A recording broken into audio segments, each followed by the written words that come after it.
If it's fair, it's got a chance. This ball is fair, and this ball is over and gone.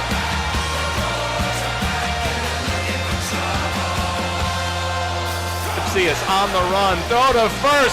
He got him, what a play! Pitch is close to the right center. Here comes Riley Green. He dives, and he makes the catch. Swing and a miss. It's a Whitecap winner in West Michigan. All right, ladies and gentlemen, boys and girls, time for some bonus baseball. His last time out, 2 scoreless innings, 1 hit, 1 walk with 3 strikeouts. He also pitched 3 1/3 innings in a game at Dayton back on July 6th, where he gave up just 1 run. Got the loss in that ball game, but his numbers have been better as of late. So now he gets the start for Brian Pena's Whitecaps. He's set to face Grant Little as the first pitch is a fastball. He's ready for baseball. We hope you are. First pitch is high and tight. 1 ball, no strikes. As we are back underway, 9:01 p.m. Our second game's first pitch is the 1-0. Fastball high and tight, 2-0. 72 degrees. It has turned into a very comfortable Thursday night. And it sure beats a first pitch that starts at 10:45 p.m. like the last time we had a doubleheader here in West Michigan. 2-0. Fastball inside. Count goes to 3-0. Well, if you remember the last time Sandel De La Cruz started the second game of a doubleheader, it did not go well for Sandel. He did not retire a single batter. Here's the 3-0 pitch. Fastball inside corner for a strike, 3-1. In that game, he did not retire anybody. He gave up 3 runs. He walked 2 batters. He hit another. He had an error made behind him, and he left the game. 3-1 pitch, fastball outside, he walked him, ball 4. So this game starts exactly like that game did. Now we'll see if De La Cruz can hunker down with Chris Given at the plate. Let's get the defense behind him. Eric De La Rosa is the left fielder with Parker Meadows in center. Daniel Cabrera is in right. Third to first, Jose King at the hot corner. Gage Workman man shortstop. Wenzel Perez getting the start at second base. And that brings Bryant Packard into the ball game. He is at first base, making his first base debut as a Whitecap. As the first pitch is a check swing at a slider into the glove of the catcher Cole McLaren for strike 1. 0-1 the count on Chris Given, the shortstop. He went 1 for 3 in the first game of this double dip. Had a leadoff single in the bottom of the first inning. That's right, Fort Wayne was the home team in the first game. They're now back to being their customary road team. Same jerseys for both sides. The Candy Apple Reds for the Tin Caps, the home whites for the Whitecaps here tonight. As the 0-1 toss is a slider that missed outside. 82 miles per hour on that slider from Sandel. Native of Consuelo in the Dominican Republic. He started a handful of games for the Whitecaps down the stretch back in 2019, and he was really good. Getting a start here in this one. The 1-1 pitch is a fastball inside. 2 balls and 1 strike the count.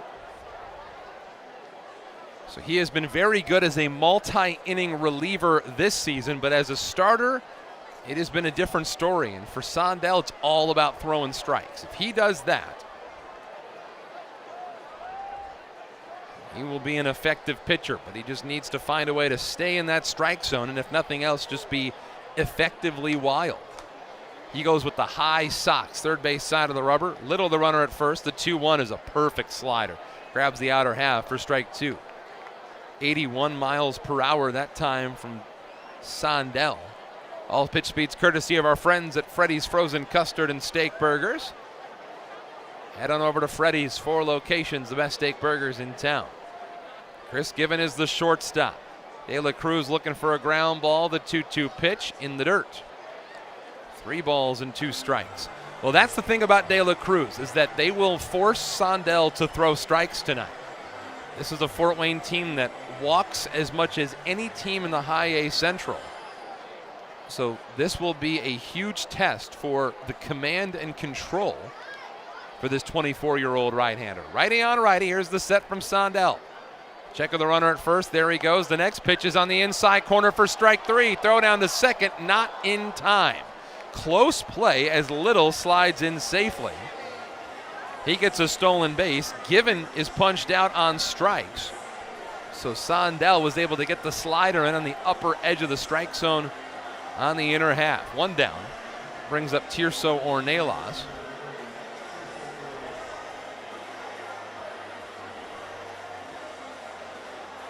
As a team, the Fort Wayne Tin Caps have walked and posted the 3rd highest walk total in the High A Central. Only Wisconsin and Cedar Rapids have drawn more free passes this year than Fort Wayne. And you're going up against a pitcher like Sondel, who loves to generate weak contact. It's going to be on Sondel to hit his spots here tonight. Bonus baseball, a second game here in West Michigan as the first pitch grabs the outside edge. Good change up there from Sondel. It's 0-1. Ornelas was 0 for 3 in the opener of this doubleheader. He had an RBI single last night. That gave the Tin Caps a 2-1 lead and ultimately the victory. The 0-1. Swing, ground ball to the right side. Up with it, the second baseman, Perez. Underhand flip to Packard at first. In time for out number 2. Little advances to third base. That was interesting, that ground ball over to first base. That's where Bryant Packard's playing for West Michigan. And we have not seen him play the infield before. That ground ball to second base had Packard taking off towards second base to get the baseball. But then all of a sudden he realized that he had help next to him. Typically when you're on the outfield, you don't have a lot of help that close.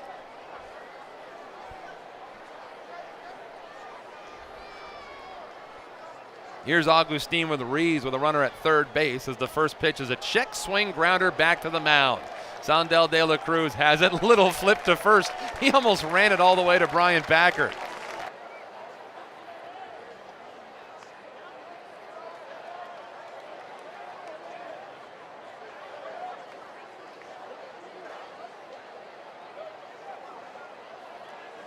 Two-year-old righty from Venezuela has a very long, drawn-out delivery as he turns his back towards home plate and delivers a fastball at 89 miles per hour up and away. 2 balls and no strikes. 6'7", 207 pounds, kind of long and lanky. Last time out went 2 scoreless innings on Sunday in a game at Lake County. Fort Wayne won that one. A score of 7-4. 2-0 pitch is down low and inside.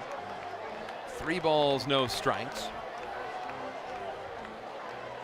Numbers on Bencomo, 3-3, a 4.85 ERA. Just his second start of the season, 13th game. He's posted good numbers across the board. Here's his 3-0 pitch to Cabrera, taking all the way, a fastball in for a called strike. 3-1 the count. 29 2/3 innings, 25 hits, 12 walks, 35 strikeouts. Now he faces Cabrera, who scored twice in the opener. The first pitch after the 3-1 is fouled back our way. This one gets over the netting and out of play. Nice catch off the bounce. 3-2 the count. That ball was headed right back our way. If that one would have climbed up a couple of rows, Nate and I might have been fighting over that. 3 balls, 2 strikes. That partition comes in handy. Here's the set. Now the payoff pitch Cabrera takes in the dirt. He walked him. Ball 4 to Cabrera. So Cabrera starts this game the same way he started game 1 of the doubleheader, with a leadoff walk in the first inning. That brings up Gage Workman. Let's set the defense behind Edwin Bencomo. Grant Little is the left fielder with Ray La Raza in center. Augustine Ruiz is in right. Third to first, Ethan Skender man's third base. At shortstop, it's Chris Given.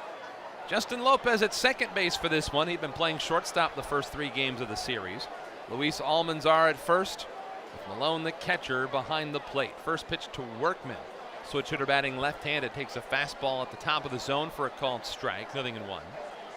Workman had his best game in West Michigan in the opener of this series. 2 for 4 with a couple of RBI singles. Excited to see what Gage Workman can be and grow into the rest of this season. Tigers' number 11 prospect. Tigers pegged him in the 4th round of the draft last year out of Arizona State. The 0-1. Fastball outside corner, bottom of the zone. Great pitch by Bencomo. Strike 2.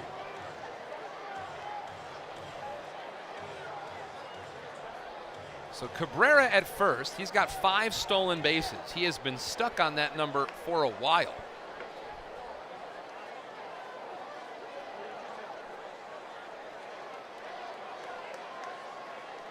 Here's the next toss. Swinging a foul straight back. Still 0-2.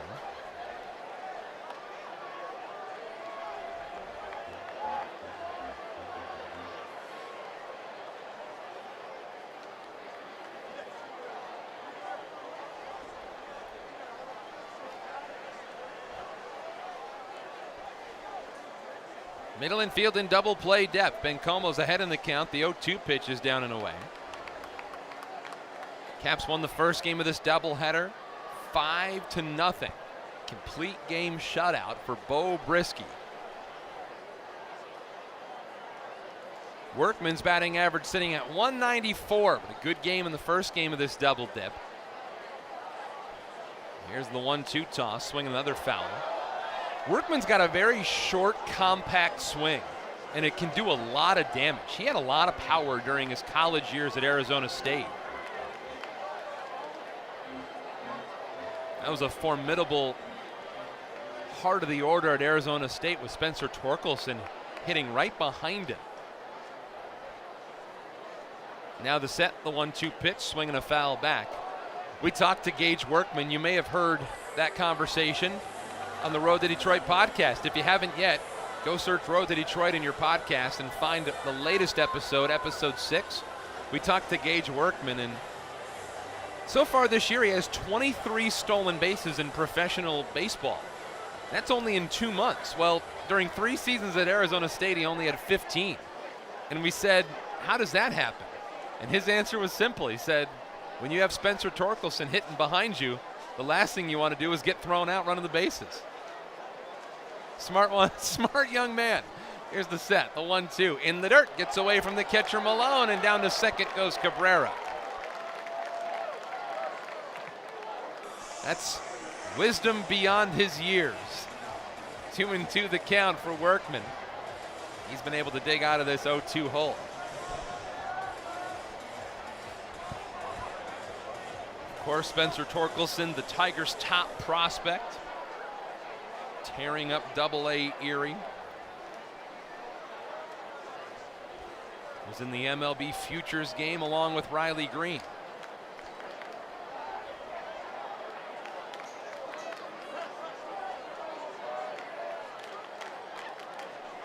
Infield with a slight shift over to the right side for Workman. Here's the 2-2. Swinging another foul. This is a good at-bat here for Workman. I think he may have thought he had his pitch right there and missed it.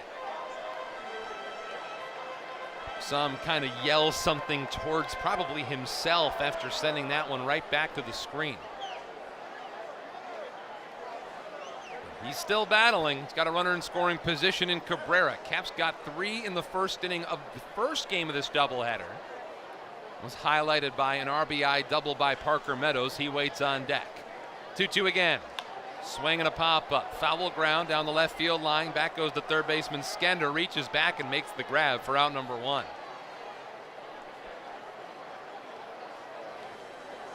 So Workman is retired. That brings up Parker Meadows.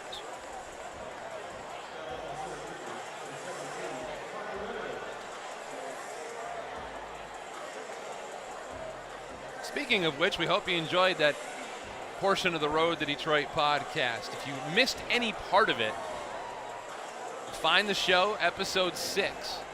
You'll hear from Ty Madden, University of Texas right-hander, one of the biggest names in the College World Series.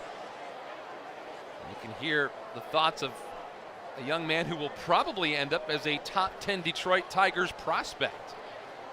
They're going to be busy doing re-ranks after the draft this week. First pitch to Meadows. Fastball down low all the way to the screen. Over to third goes Cabrera. Another pitch that gets away. We'll wait and see how they score that one. Either way, a runner at third and less than 2 outs.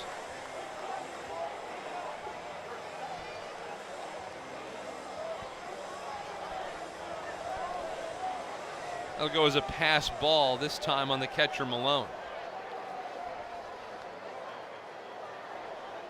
So now the infield comes in for Fort Wayne. Let's see if Meadows, with that shortened swing, can deliver a run. 1-0 is fouled straight back. 1 ball, 1 strike the count. Meadows 1 for 4 in the first game. That batting average continues to slowly creep up.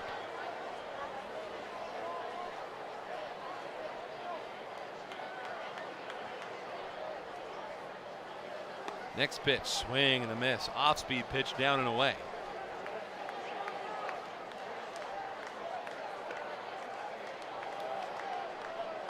Meadows with 15 runs batted in. One of those came on the RBI double he had in game 1 of this double dip.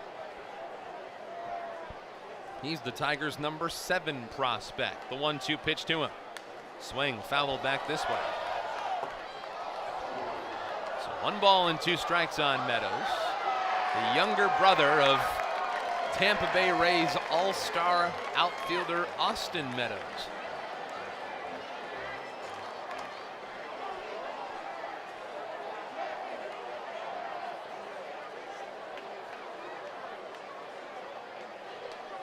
Always great to see his family in town, his mom and dad.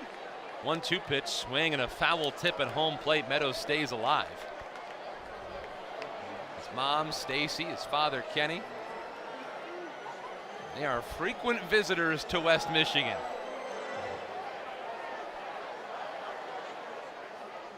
It's always fun to be able to show off this city to players' families as they come through the Tigers system. Here's the 1-2, swing and a miss. Strike 3, down goes Meadows. They continue to pound breaking balls low and off the plate. Meadows strikes out. That's a big second out and leaves it up to Wenzel Perez.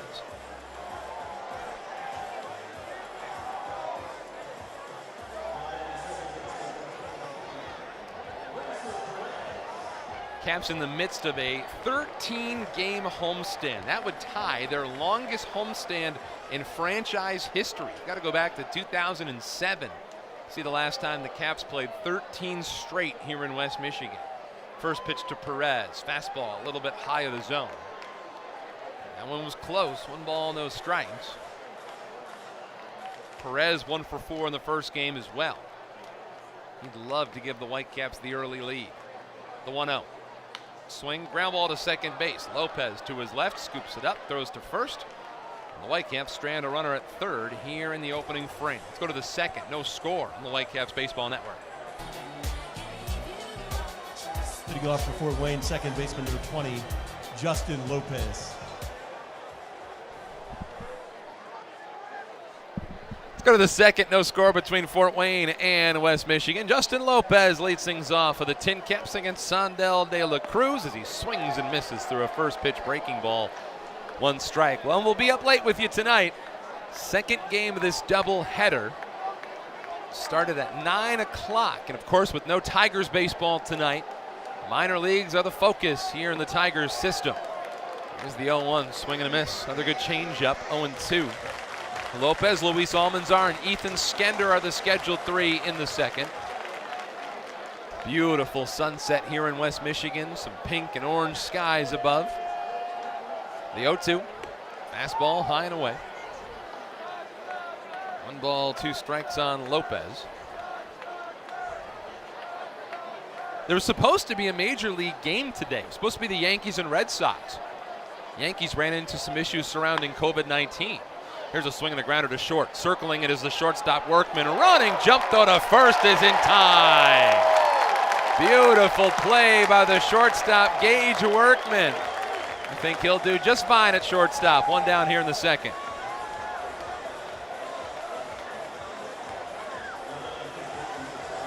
Lopez has fairly good speed. That was a play where Workman had to do everything right. And it was based on where they were playing him, but the third baseman, King, could have just as easily cut Workman off and made that play himself, but he had about an extra step he had to go, couldn't get there, so they had to rely on Workman to get the job done. Brings up Luis Almanzar. That was a really good play.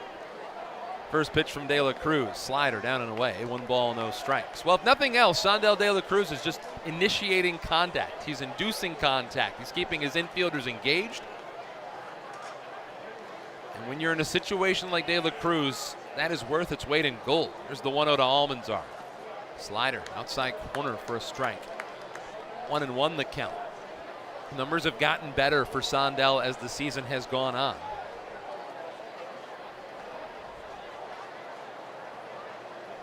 Pitched the 2019 season in West Michigan as well. 1-1 pitch. There's that slider again, swing and a miss.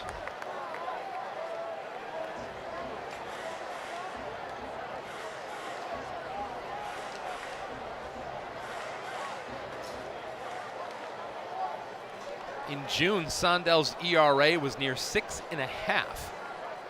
Here's the 1-2 pitch, way outside. 95 that time from De La Cruz. 2-2. And then in July, this month, it's only 3 appearances, but the numbers have been significantly better.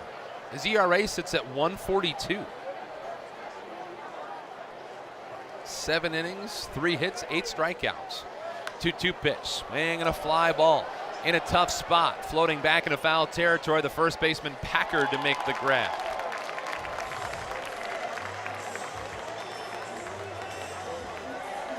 Well, Brian Packard's been busy over at first base, making his debut as a Whitecap. He has made the play at first base on 3 different ground balls.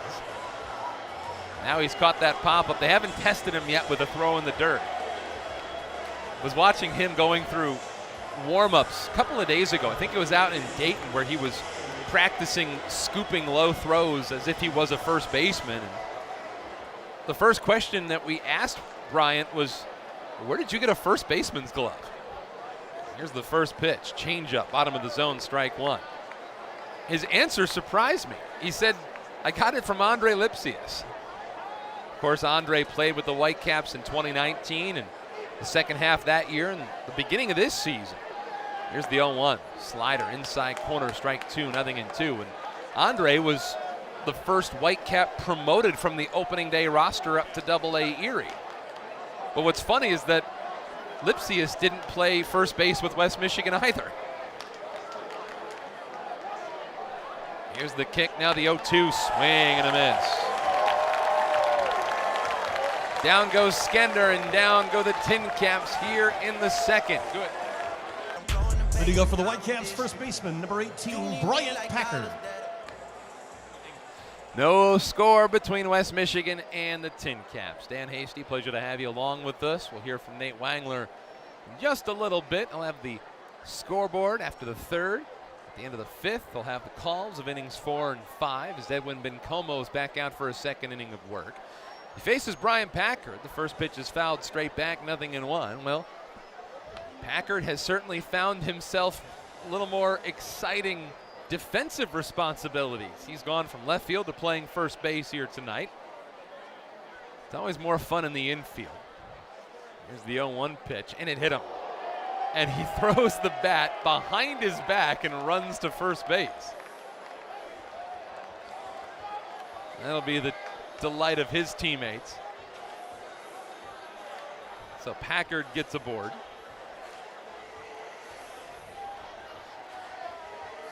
Couldn't have been pleasant, but on the flip side, Brian Packard has a 1,000 on-base percentage as a first baseman. So pros and cons. Here comes Andrew Navigado. Whitecaps trying to sweep a doubleheader for the 3rd time this year. And as we've come to learn about this team, the wins tend to come in bunches, don't they? Here's a throw to first. Packard dives back.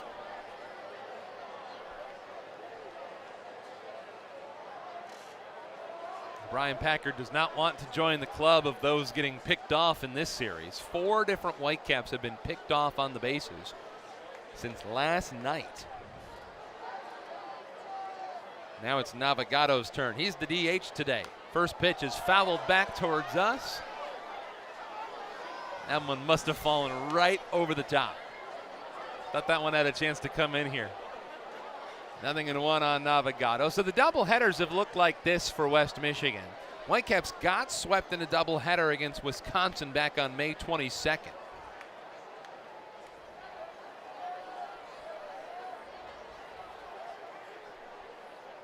Then they swept Dayton. If you remember, that was kind of a wacky doubleheader as the next pitch is popped foul almost back towards us again.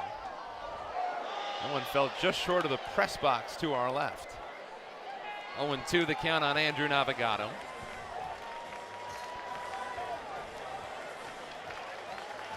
That was the game where Eric De La Rosa had the game-winning home run.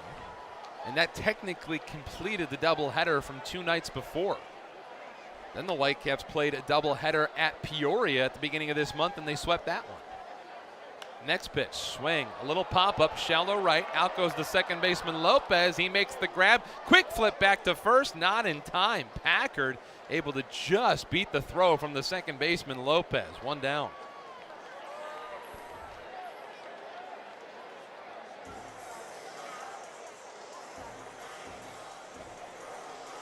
Brings up Eric De La Rosa. He's had some good swings the last 24 hours. 4 base hits and 5 at-bats plus a walk. 2 for 2, a double in the ball game in game 1. So now it's his opportunity. Caps through a 2-hitter as part of that complete game Bo Brisky shutout.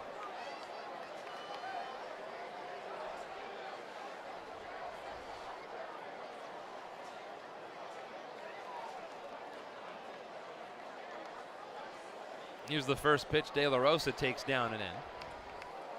1 ball, no strikes.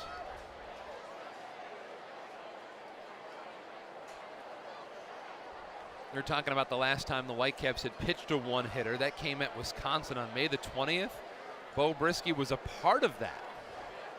And so were a number of other pitchers that are now no longer Whitecaps. Here's a throw to first, and Packard runs back to the bag. There were 3 other pitchers alongside Bo Brisky in that game. Sam Kessler,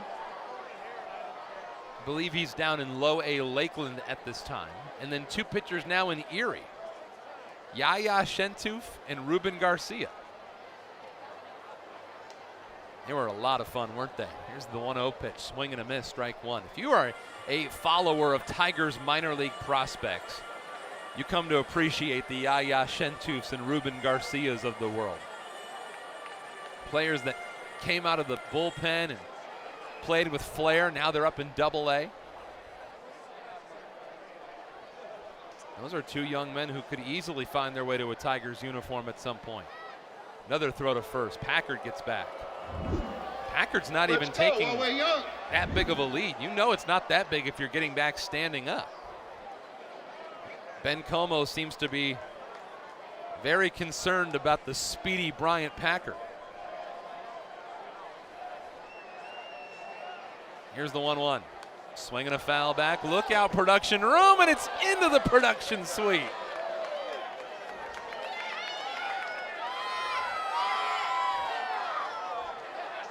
And the real question is the equipment okay?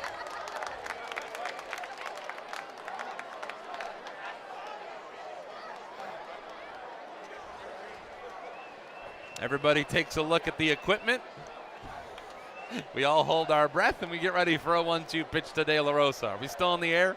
Here's the next toss. Swinging a foul out of play. First base side. 1 ball, 2 strikes.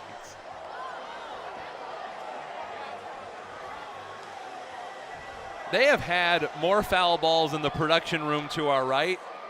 They usually get more in a season than we will get in maybe 5 years. Nate just knocked on wood. Probably a good idea.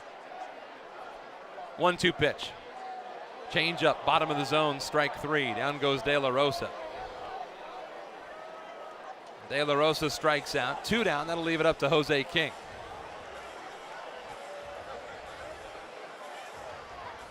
Believe the last foul ball we had up here was 2016. That was an infamous foul ball. That one took a laptop with it.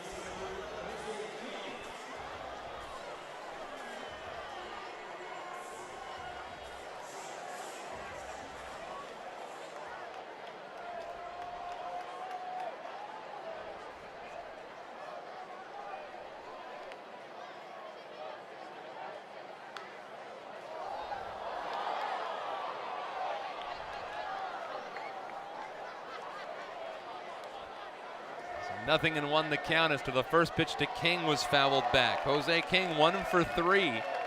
That was in the first game of the doubleheader.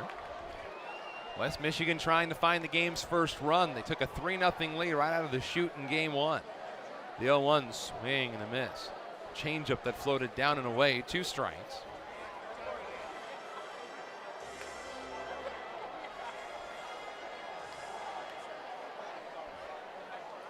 Beautiful night here in West Michigan. Well, we missed sights like this one. Here's the set. Now the 0-2 pitch. King swings and fouls it back to our left.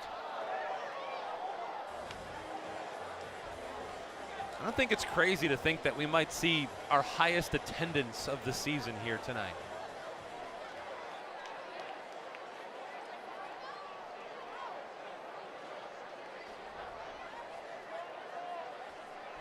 Here's the 0-2 toss, swing and a miss. Down goes King, and down go the Whitecaps in a scoreless second inning. Let's go to the third.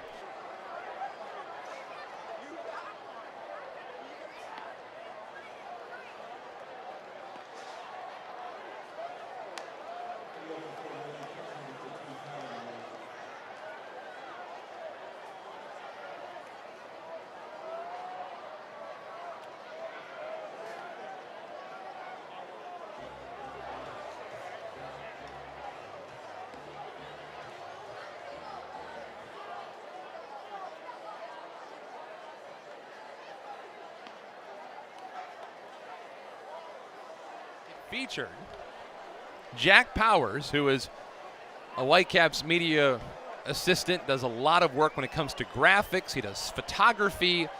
He does just about everything under the sun from a visual aspect. The next pitch is a swing and a miss at a changeup, 2 balls, 2 strikes. He's an ace. And it was Jack Powers pitted against Whitecaps media relations director Steve Van Wagener. Here's the 2-2 pitch. Changeup just missed outside, 3-2. How many cups of coffee has Steve had today? He was bringing heat. I was almost nervous for him. We're going to need whatever we just saw from Steve made into a GIF immediately. Here's the 3-2 pitch. Curveball missed outside. He lost him, ball 4. There's a walk to Tyler Malone here in the third. We don't have enough staffers do the on-field promotions. Maybe we can get Nate Wangler to get on to Dance Wars one of these days.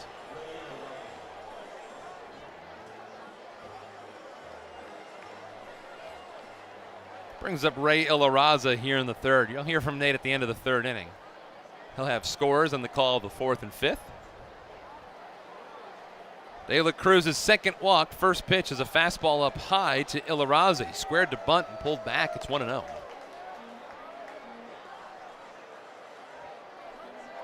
Caps are 5-2 in games of doubleheaders. Trying to complete the sweep and get things back on track. Here's the 1-0 pitch. Bunted out in front of the plate. McLaren has a snap throw to second. They have been making it look way too easy to pick off runners on the bases. You can go weeks at a time without seeing anyone picked off, but it's not the case this series. The 0-1 pitch. Slider inside corner and a beauty. Strike 2. Boy, and that one had the knees buckled of Grant Little. I think if you're Sondell, I think you might have to go right back to that same pitch. You just need to rely on McLaren, the catcher, to block it if it's low. He'll set up outside. Here's the set from Sondell. 0-2 pitch, swing and a foul back to the net. I think he did try to go with that slider again, but he left it up and out of the zone outside.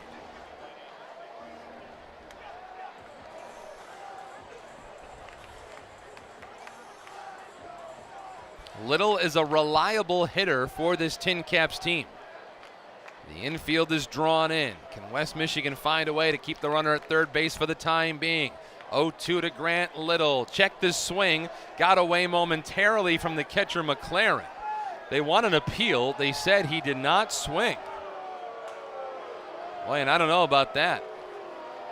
The LMCU faithful not too proud of that call. So it's 1-2. And getting a look at the replay, it's almost impossible to tell from the angle we saw.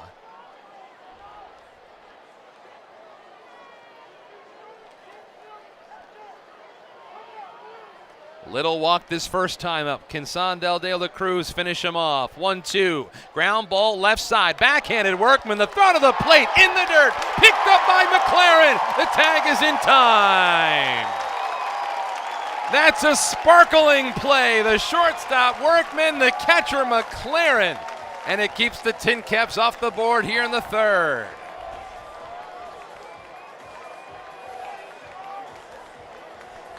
Boy, Cole McLaren had to channel his inner first baseman to dig that one out of the dirt. And oh yeah, got to make a tag to an oncoming runner.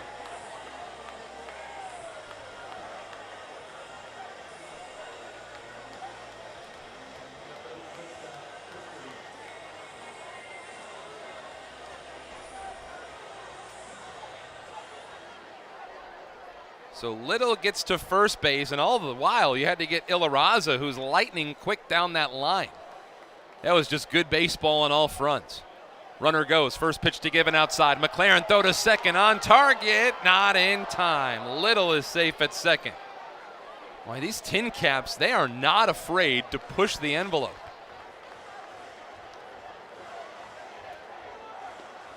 Second stolen base of the ball game for Little.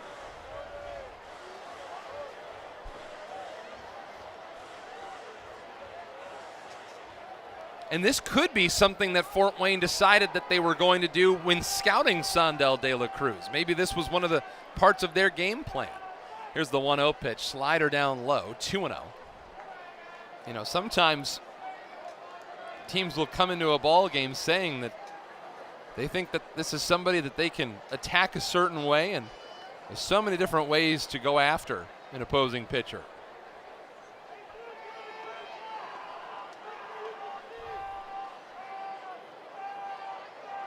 Here's the 2-0 pitch. Slider low, 3-0 to Chris Given. No action in the Whitecaps bullpen. And for Sondel, this is about as deep into an appearance as we see him go. He does not usually go much longer than where he is now. 2 2/3 innings.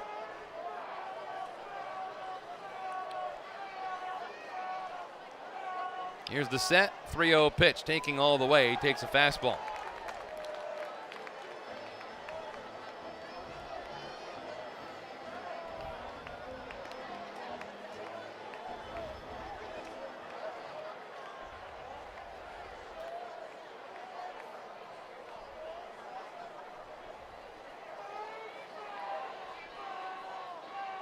Now the 3-1, Given swings, a chopper over the mound, charging in is Perez. He's got it, flips it over to first in time, and the third inning is over. For the bottom half, no score between Fort Wayne and West Michigan on the Whitecaps Baseball Network.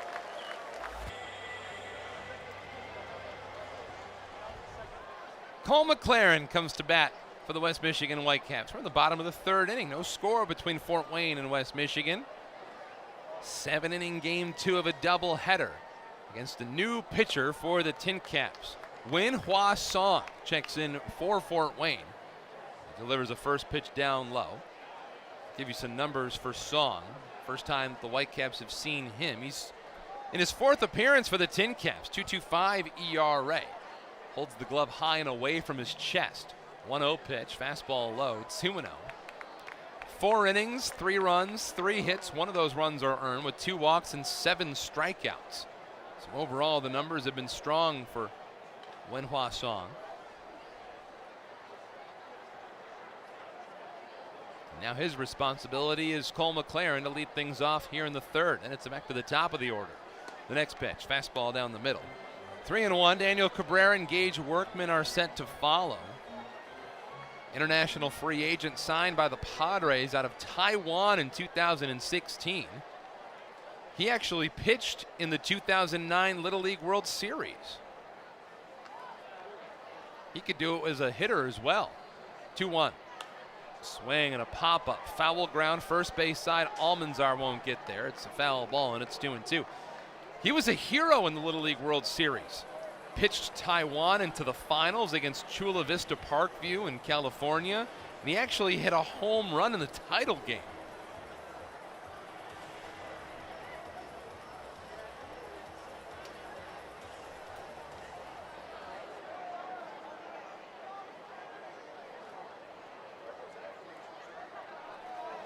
He is from Taitung, Taiwan. Here's the kick. Now the 2-2 to McLaren. Curveball just missed up high. McLaren's got a great eye. 3-2. Taitung is along the southeast coast, opposite from Taipei.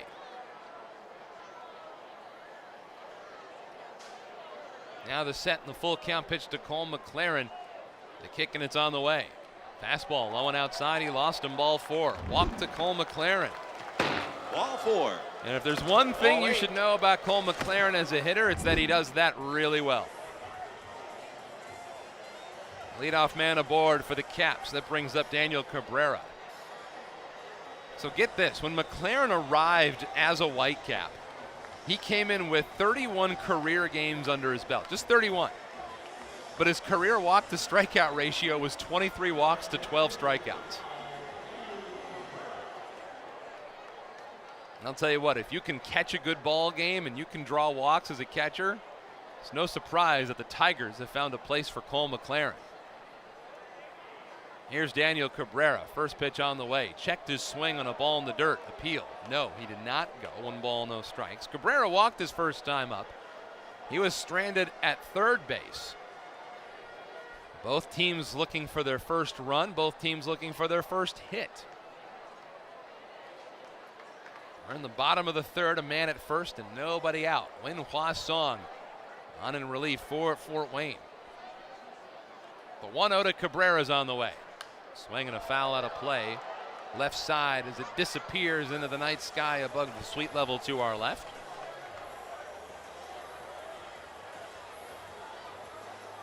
McLaren, the runner at first. He was signed as an undrafted free agent from University of Pittsburgh.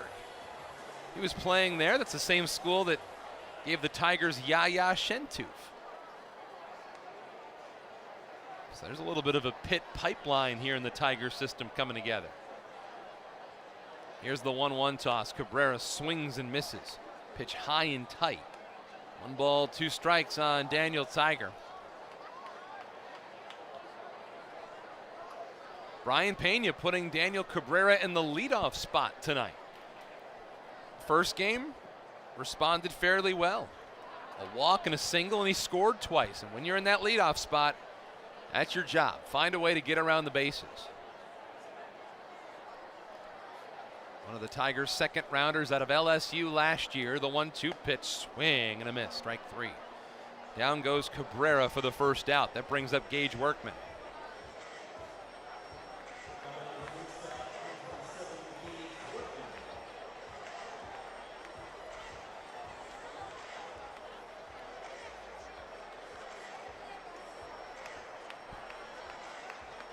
This is the second doubleheader played in West Michigan this season.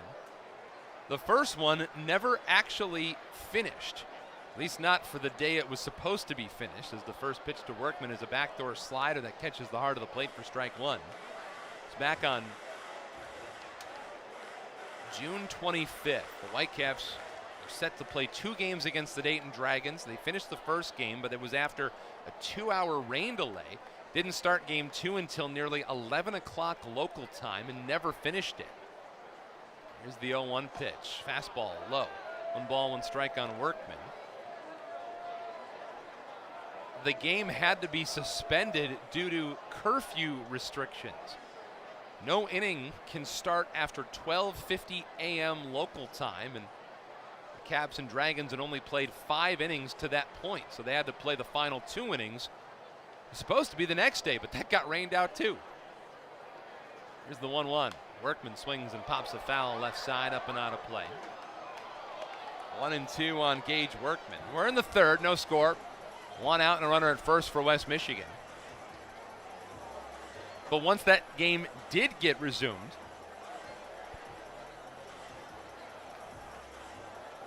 the Whitecaps rallied from an 8-4 deficit and a 10-8 hole to come back and beat the Dayton Dragons on an Eric De La Rosa walk-off two-run homer to help him complete hitting for the cycle. Now the set. 1-2 to Workman. Swing and a pop-up foul out of play. Third base side keeps it 1-2 to Workman.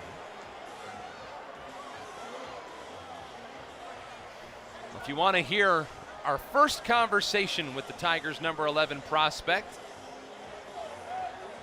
you can hear from the man himself, Gage Workman, who made that great play at shortstop in the top of this inning. Punch up the Road to Detroit podcast on your smartphones. You can do it right now. Here's the set. Now the 1-2 pitch. Workman swings another foul. Boy, I'll tell you one thing about Gage Workman. He works at bats. He has a knack for contact, at least to stay alive. It's one of the things about Gage that the box scores don't tell you. If nothing else, he makes pitchers work. He's got McLaren, the runner at first. 1 ball, 2 strikes, another pitch from Win Hua Song. Here it comes. Fastball up and away. Good at bat. 2-2 the count. Workman did this his first time up before he fouled out to the third baseman Skender.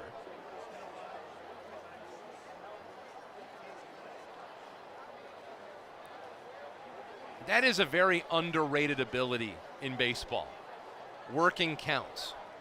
Staying alive, finding a way to get a long look at an opposing pitcher. Let's see if it favors Workman in the end. The 2-2 pitch, swing and a miss. Ball got away. First base was occupied, so Workman strikes out, but down to second goes McLaren. So it's a strikeout for Workman. He's 0 for 2, and that brings up Parker Meadows with a chance to deliver the Caps their first run.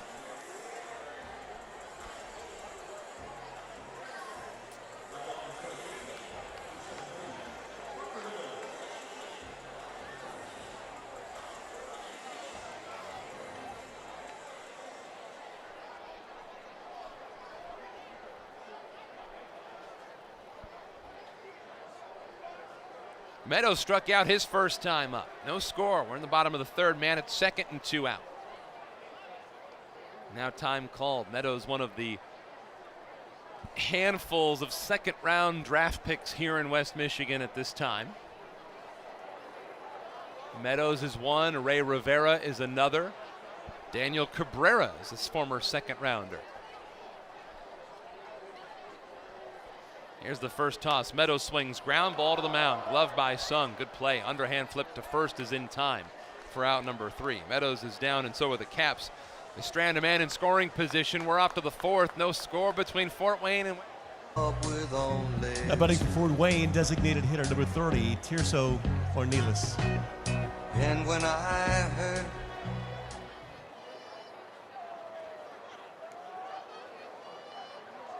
back-to-back games in a doubleheader. Sandel De La Cruz delivers a fastball for a strike. Tirso Ornelas gets us started off. Ornelas, Ruiz, Lopez, the first 3 for Fort Wayne in this top of the fourth. The 0-1 dips a little bit low there from Sandel De La Cruz. We're even at 1 ball and 1 strike. Pitch dark here at the ballpark. Well, not pitch dark. The lights are on. But what a sight. As Dan mentioned earlier, we've been waiting a long time to have moments like this back in West Michigan as Ornelas fouls that one off to the left side down towards the Fort Wayne bullpen. Now quickly 2 strikes, 1 ball, and 2 strikes against the lefty. Starting to slowly work our way back to capacity crowds here in West Michigan. The energy certainly hasn't gone away as this one's fouled straight back. Again, 1-2. One of the things that's really unmistakable about this West Michigan community is just how much they love their baseball. We were talking earlier about when Spencer Torkelson and Dylan Dingler were here. It's almost as if when they walked up to the plate, everyone stopped what they were doing and watched the game. They really appreciate their Tigers baseball here in West Michigan, and they love their Whitecaps too, as Ornelas follows another pitch off. Still 2 strikes here against the lefty. 245 batting average on the year. Sondel De La Cruz giving West Michigan a solid spot start, though, and this is really important that he's able to eat up a couple of innings in this one for West Michigan. It is a bullpen game, given it is the second game of a doubleheader, as this next one a little bit too far outside. So even 2 balls and 2 strikes here on Ornelas. But even if Sondel can just get through this 4th inning and then leave the last 3 frames up to the rest of the bullpen, that's a pretty solid start. This 2-2 is dribbled to the right side. Perez scoops it off the ground. On the run, he throws to Packard at first and gets the out. 4-3 goes that ground out. Augustin Ruiz the next in. Looks like that AAA game between the Mud Hens and the Iowa Cubs has finally gone final. So 6-0, the Iowa Cubs a winner in that one. As Dan mentioned earlier, the Road to Detroit podcast, the most recent episode with the 32nd round pick Ty Madden is up now. So go check it out. Spotify, Apple Podcasts, wherever it is that you find your podcast, you can find it. Here's the first pitch to Ruiz, well outside. 1 ball and no strikes. Augustin Ruiz, a ground out victim in his first AB back in the first inning.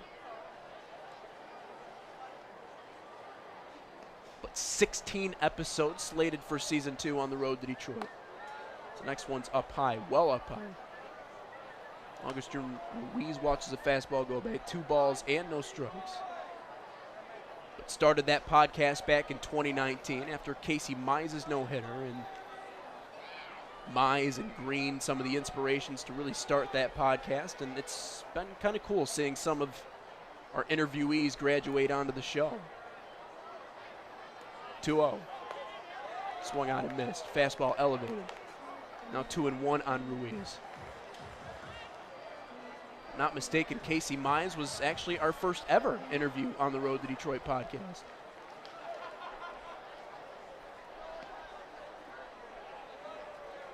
Two on. Another fastball high, even at 2 balls and 2 strikes. Or rather, 3 balls and 1 strike. But that was a great interview with Casey, and we got to talk to Tarek Skubal. Also Matt Manning as well. Riley Green has come on a couple of times. He was on season 2. This one's right back to Perez. Busy inning for Wenzel Perez. Again throws on to first. Back-to-back groundouts to begin the top of the 4th. 2 down.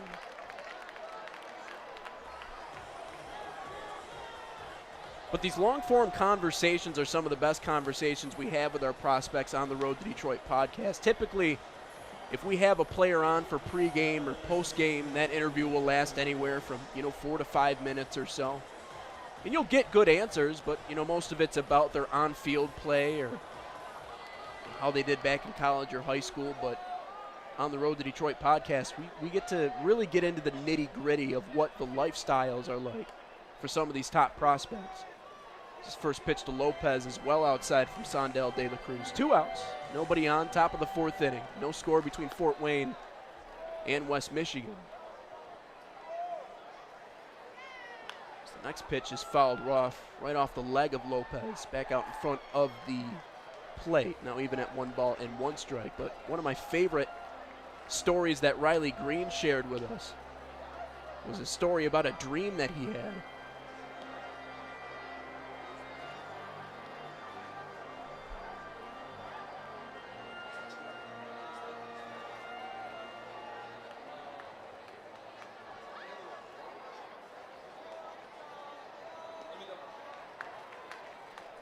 One ball, 1 strike, 2 outs in the top of the 4th inning. But Riley Green shared a lot on that podcast, talked about how he was trying to give up his superstitions, but that dream that he had as the 1-1 misses down low, 2 balls and 1 strike here to Lopez, was about how he was out fishing with fellow Double-A teammate Drew Ward. This next one's fouled off, even at 2 balls and 2 strikes. And he saw an alligator that was by them, and he looked over at Drew, and he said, "Drew, don't get in the water. There's an alligator." Well, then Drew proceeds to get in the water. Starts getting attacked by this alligator, and all of a sudden Riley Green has to figure out how to save his teammate from being attacked by this alligator. And as if that's not funny enough, he ends up waking up at 2 in the morning and considers calling Drew Ward to ask if he's okay. 3 balls and 2 strikes here to Justin Lopez. It's just a taste of some of the stuff you can get on the Road to Detroit podcast. 3-2 outside. Sondel tries to go back to that breaking ball but misses.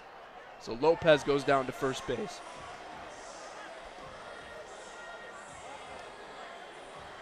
Speaking of Riley Green, though, got its 10th home run a couple of nights ago at the Double-A level. Just 20 years old and tearing up the Double-A ranks. The timetable beginning to shrink for Riley Green as now it looks like the time is up for Sondel De La Cruz on the mound tonight. 3 2/3, that'll be the night for Sondel. A milk means more pitching change when we come back.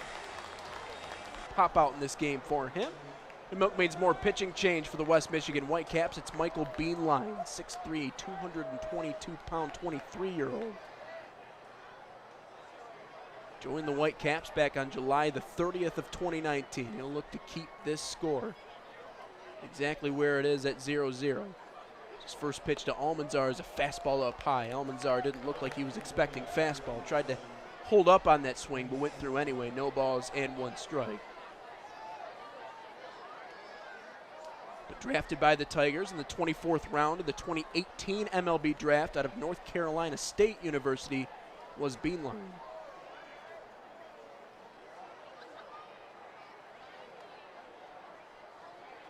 Oh, 1. Fastball, outer black, called a strike. No balls and 2 strikes. But he joined the Whitecaps again in 2019. Played for the Gulf Coast League Tigers West, Connecticut, and the then New York Penn League. Also the Lakeland Flying Tigers. 2-1, 4.24 ERA in 8 games. 0-2. Bounces. Justin Lopez thinks twice about going down to second base. 1 ball and 2 strikes.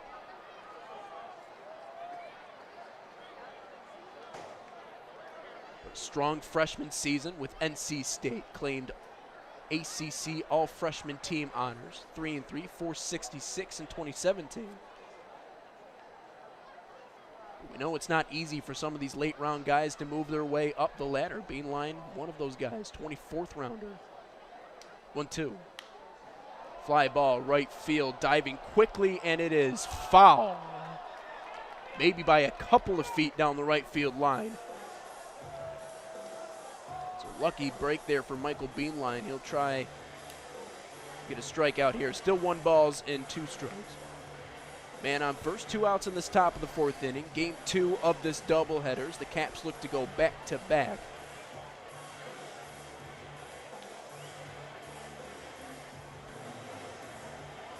Last time Beanline was out on the mound, July 11th. That was at Dayton.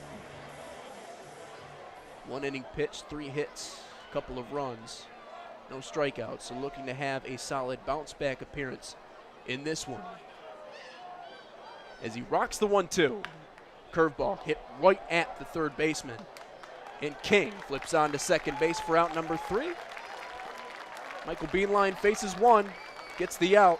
Gets the Whitecaps out of the inning. We're still scoreless as we go to the bottom of the 4th. Whitecaps Baseball Network. No score in the second game of a doubleheader between Fort Wayne and West Michigan. Nate Wangler with you. Chad Cashman on the 1s and 2s. Wenzel Perez digs in. Perez, Packard, Navigado are 1, 2, and 3 in this bottom of the 4th inning. We do have a milk means more pitching change as Perez offers bunt, but it's ball 1, just a little bit outside. Sam Keating on the mound here for Fort Wayne, 6'3", 192. 22-year-old of Canterbury High School in Florida. His next pitch is in there for a strike. In at the knees, 1 ball and 1 strike. He's a submariner from the right side. Acquired in the 4th round back in the 2017 draft by the Padres. This is 1-1 pitch. Misses a little bit inside. 2 balls and 1 strike. Man he's facing, though, Wenzel Perez, 0 for 1 today. Ground out back in the first inning, but Wenzel's been taking some better hacks as of late. Got that batting average all the way up to 243 as he grounds this one down the first base line and just foul. As Almanzar scoops that one and throws it over the Whitecaps dugout, now even at 2 balls and 2 strikes. Sam Keating's last time out on the bump back on July the 11th. It's been a rough season so far for Keating. 2021, 2-4, 8.67 ERA. So he's given up his fair share of runs, but 1 1/3 back on that day. No runs, no hits, no strikeouts, but he did his job as this one floats outside. So now it's a full count to Wenzel.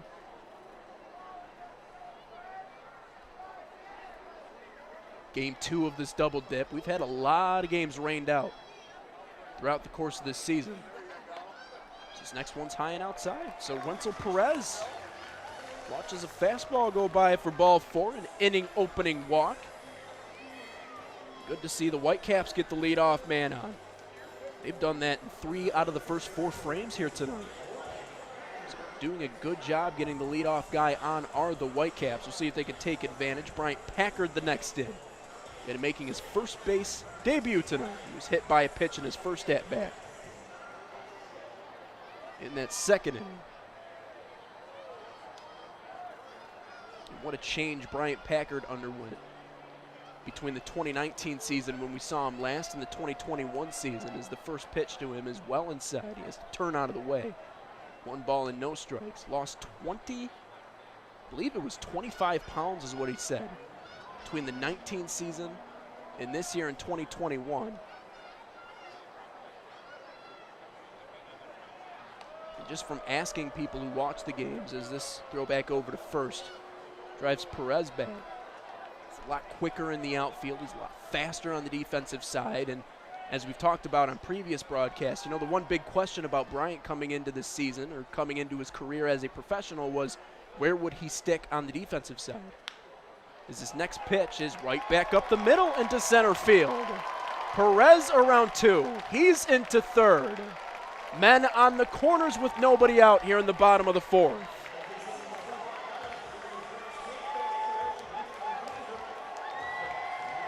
Talking about his defense, how about a little bit of offense from Bryant Packard? A single back up the middle. Now men on the corners and Andrew Navigato with a chance to drive in our first run here of game number 2. What a big boost this would be for West Michigan. It feels good to win any game, but it feels better to win a pair at home, especially in front of a capacity crowd the way we've had tonight. I don't know if it's quite a sellout, but all the stadium club was full, all of the seats. Let's throw back over to first. Chases Bryant Packard back to the bag, still trying to keep West Michigan in check. There is a chance that Packard could take off for second. The suites were all full tonight. A lot of people came out to watch some baseball here in West Michigan as Navigato pops this one up to second base. Easy pop out as Lopez ranges to his left to make the catch. Navigato frustrated. He walks back to the Caps dugout. So the first out here in this 4th inning. Navigato pops out. Here's Eric De La Rosa, the next to dig in. Just feels good to have everybody back, and feels good to have baseball tonight. We were talking about the role that the rain has played all year. 5 game days postponed this season for the Whitecaps, 3 coming in a week span in late June, the 24th, the 26th, and the 29th. There were about 4 straight days that we had rain here in Grand Rapids. Not great. De La Rosa 0 for 1. Throw back over to first, Packard's bag.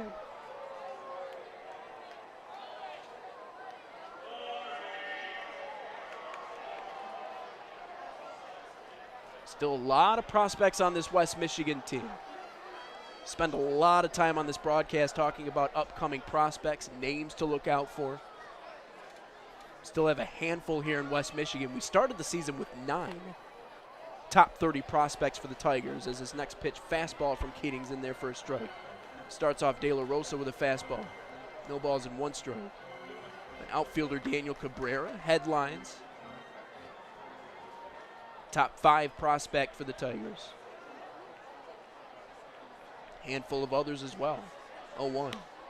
Skied, right field, has some carry, and it is down in the gap and up against the wall. Perez scores. Packard around third. He's home. An RBI double. 2 RBI double for Eric De La Rosa in a 2-0 West Michigan lead.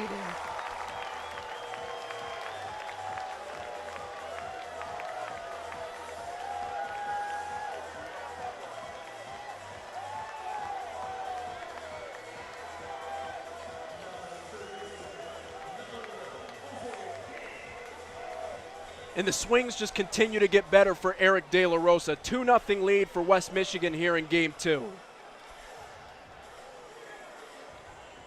A double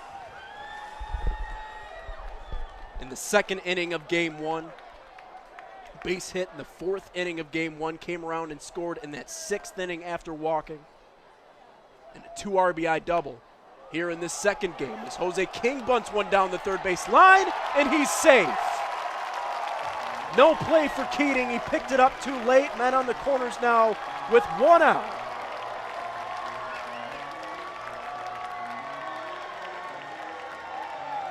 What a little small ball here for the Whitecaps. A bunt single for Jose King. De La Rosa now on third. Cole McLaren a chance to hit with guys on the corners, and surprisingly no activity for Fort Wayne in the Milk Beans More bullpen down the left field line.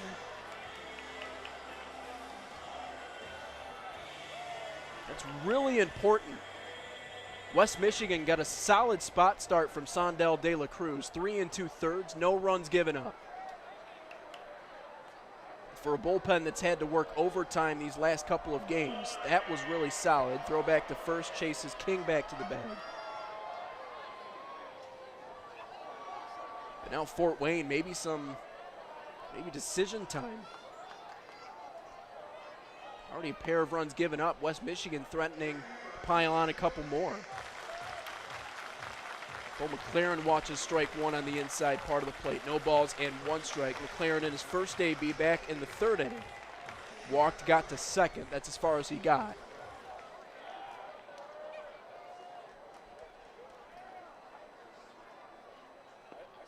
Next one bounces. Good eye by McLaren. Now 1 ball and 1 strike. We were talking about prospects, though, a little bit earlier. Still a handful here in West Michigan. Talked about Daniel Cabrera, top 5 Tigers prospect, outfielder from Louisiana State. And also talk about someone else that's been swinging the bat a lot better. That's the 7th prospect, Parker Meadows, son of Austin Meadows, an all-star for the Tampa Bay Rays. As the next pitch from Keating's a breaking ball. Hefty cut from Cole McLaren and misses. 1 ball and 2 strikes. Also talk about Gage Workman. Solid in the infield, starting to take better hits here for West Michigan. The 1-2. Runs inside. Thought it might have gotten Cole McLaren.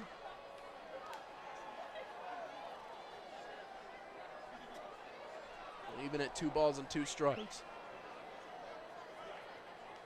If anything, the Whitecaps adding some very valuable auto owners insurance in this bottom of the 4th. There's a throwback over to first, and King's back in plenty of time. Maybe Keating. The Whitecaps starting to get under his skin a little bit. He's paying very close attention to Jose King over at first base. Could also make the argument that King's poised to take off. The 2-2. Well, inside, it actually goes behind Cole McLaren to the backstop. De La Cruz runs home, and it's a 3-run inning for the Whitecaps here in the 4th. Keating must have just simply lost the handle on that baseball. Looked like it slipped out of his hand.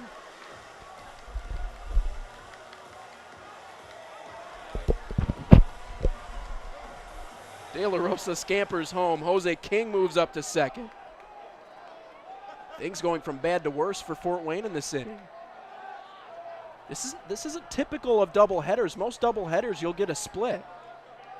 However, tonight it's been all West Michigan all night long, 8-0. Whitecaps between both of these two games so far. As McLaren now steps off. Once again, he looks King back to second. And that's something Jose King loves to do when he's on base. He loves dancing around, distracting pitchers. Same with Wenzel Perez. 3-2. Inside, McLaren draws another walk. 2 innings up to the plate. 2 walks for Cole McLaren and 2 guys on with just 1 out. Here in the bottom of the 4th inning, 3-0 game for the Whitecaps.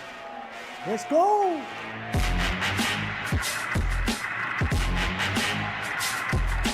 Just past the 10:30 hour here in Grand Rapids.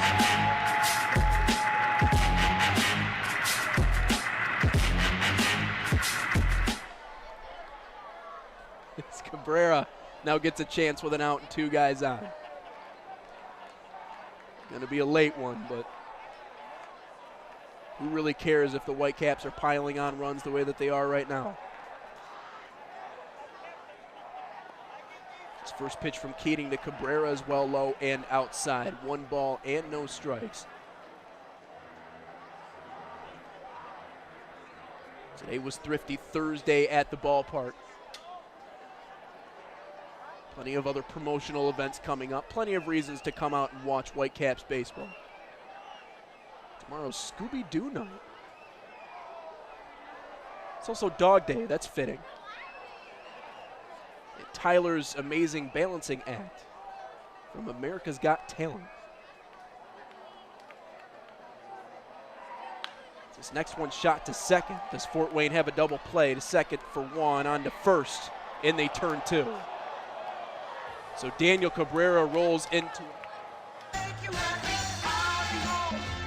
Now batting for Fort Wayne, third baseman Ethan Skender. 5th. Welcome back in. West Michigan looking to get back-to-back wins today. Ethan Skender starts us off. First pitch breaking ball misses outside. Michael Beanline still on the mound, out for his 2nd inning of work in this one. Back in action tomorrow night at 7:05 against these Tin Caps. And tied for the longest home stretch ever in Whitecaps history. 13 straight games here in West Michigan. Beanline delivers a breaking ball for a strike.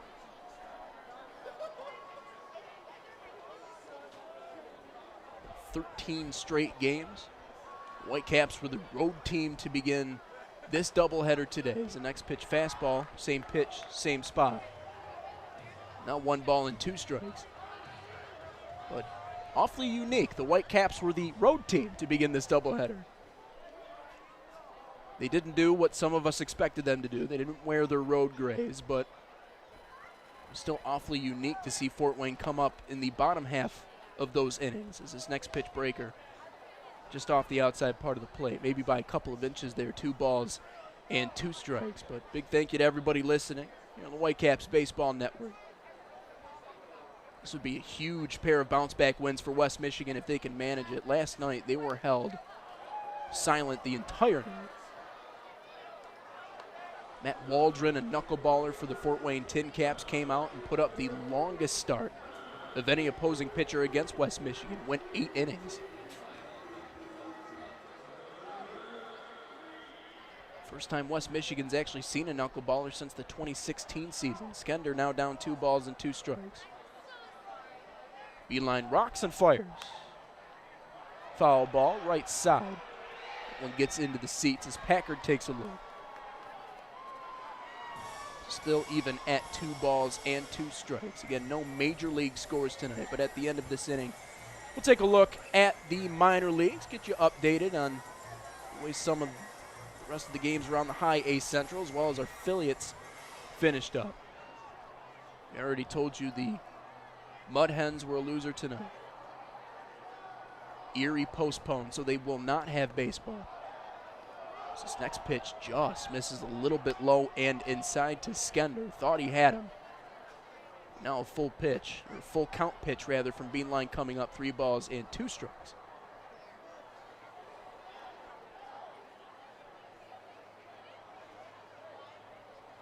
"3-2. Got him. Fastball elevated. Skender foul tips it into the glove of McLaren, and there's one down in the top of 5. So 1 away. Tyler Malone next in. Ray Ilaraza waiting in the wings behind him. We were talking earlier about some of the goals set for MLB teams come the second half. The Tigers, they just have to continue to win baseball games. Pieces are starting to fall into place. Guys are starting to fill out that roster, and again, back-to-back winning months for the first time since 2016 in that first half, as the first pitch to Skender is up high. Fastball misses, 1 ball and no strikes. But there was another piece just released by CBS Sports talking about bold predictions for the second half in the MLB.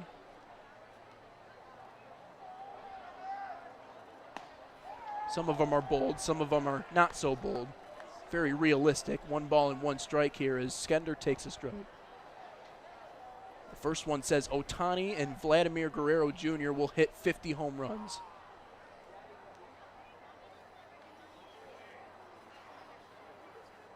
It wasn't too long ago that the MLB last had 2 guys who hit 50 homers in one season, as Skender cuts on and misses that breaking ball. 1 ball and 2 strikes. Looking back at the years, 2017, John Carlos Stanton had 57 and Aaron Judge had 52. But before that, you'd have to go back a whole 10 years. Alex Rodriguez, 54. Prince Fielder had an even 50 home run season back in the 2007 campaign.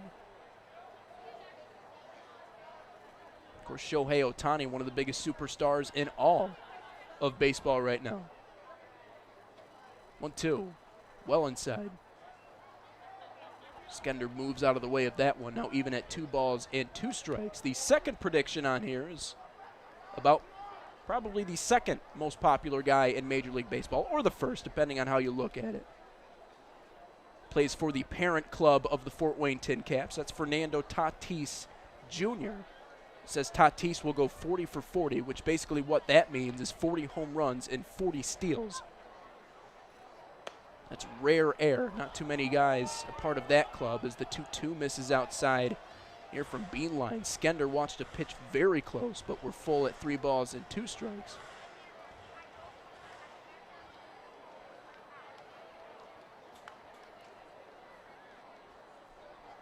The last player to be in the 40-40 club, Alfonso Soriano. The next pitch from Beanline is strike 3. Back-to-back punch-outs for Michael Beanline here in the 5th. Malone swings and misses. Ray Ilaraza in next with 2 down. So 2 outs, nobody on here against Beanline. Only 7 outs to play with if you're Fort Wayne right now. But Alfonso Soriano did it back in 2006 with the Nationals, the 40-40 club. He was the last to do it. 46 homers, 41 steals. Former Chicago Cub was Soriano. Ilaraza fouls that one back over the sweet level. No balls and 1 strike. Ray Ilaraza in the game today. Ground out in his first AB, or rather a fielder's choice in the 3rd inning. Ended up getting thrown out at home. An outstanding play by the 3rd baseman in Jose King, and even better tag by the catcher in Cole McLaren. So fouled straight back to the net. Ilaraza in a hole, no balls and 2 strikes.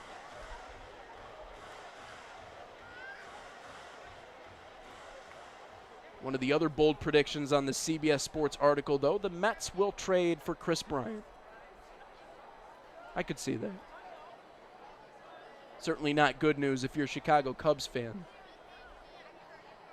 It's pretty awesome memories of Chris Bryant and that whole team going back to the 2016 season when the Cubs won their first World Series in over 100 years. Beanline bounces the 0-2, now 1 ball and 2 strikes.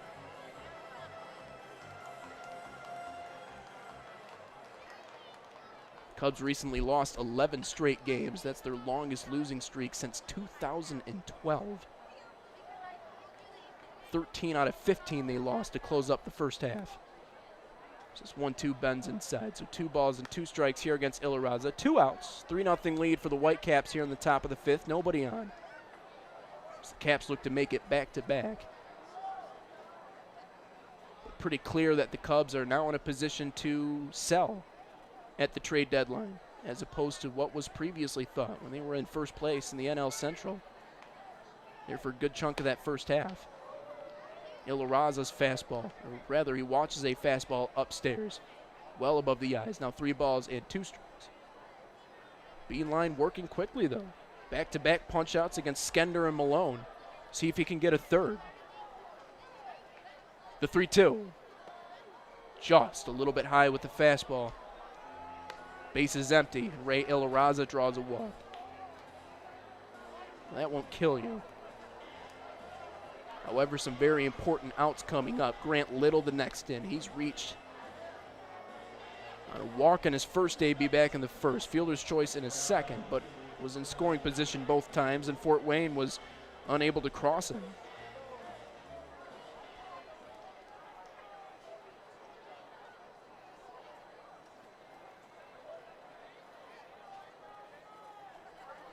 Little awaits. First pitch. Fastball.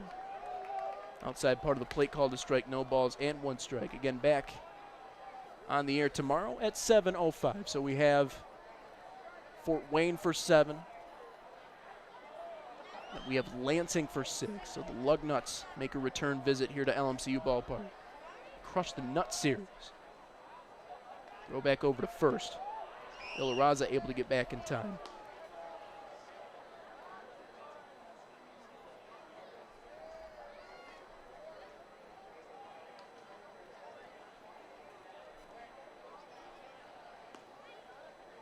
Little 240 hitter, bounces the bat over his right shoulder, awaits the 0-1.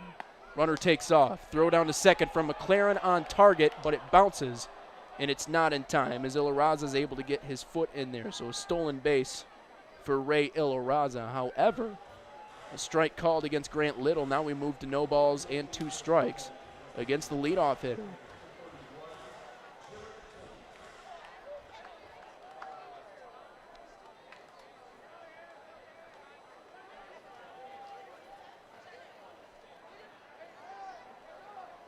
No balls, 2 strikes.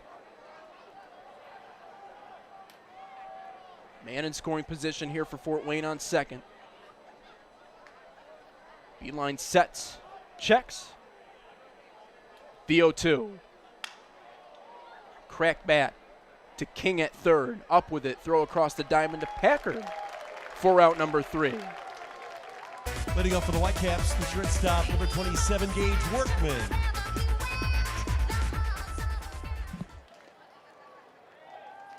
To follow. Sam Keating kind of laboring through that last half inning. Back out on the mound here for Fort Wayne, though, as Workman cuts on and misses a first pitch fastball. No balls and 1 strike. But for Fort Wayne, still no activity in the Milk Means More bullpen. So that what that tells me is they're really relying on Keating to try and eat up as many innings as he can in order to try and conserve that bullpen. Again, doubleheader today. We still have 3 more coming up in this series. Friday, Saturday, we have fireworks after the game on Saturday. So if nothing else, make sure you come out, catch the firework display on that day. And then on Sunday, we have a 6 o'clock start. This next pitch to Gage Workman, a little bit high and inside. 1 ball and 2 strikes.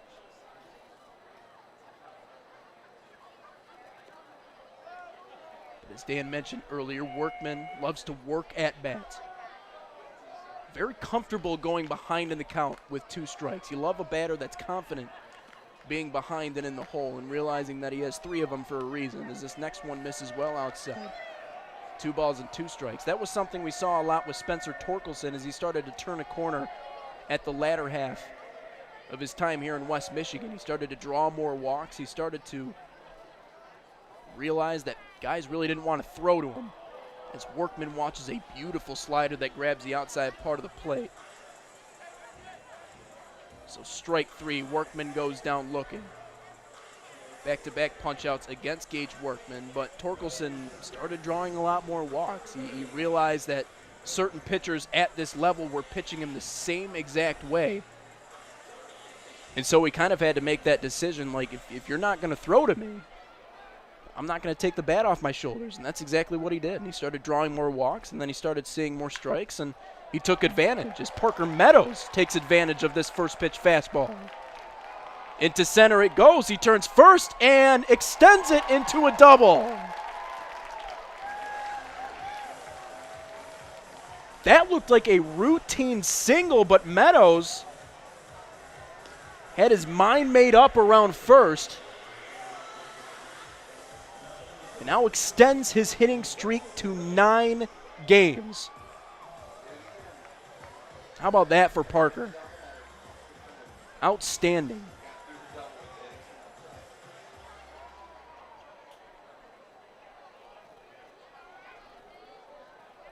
And it's been a long time coming. We've really been waiting for Parker Meadows to break out, and it seems like the consistency at the plate is finally there as this first pitch to Wenzel Perez well wide of the catcher, and Malone back to the backstop. Meadows practically walks over to third base, and now a man just 90 feet away here for the Whitecaps with Perez at the plate.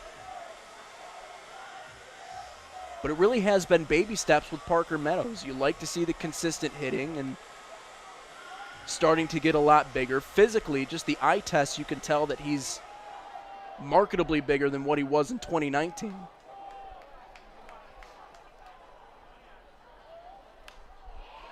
This next pitch is popped straight back. That one will get up and out of play.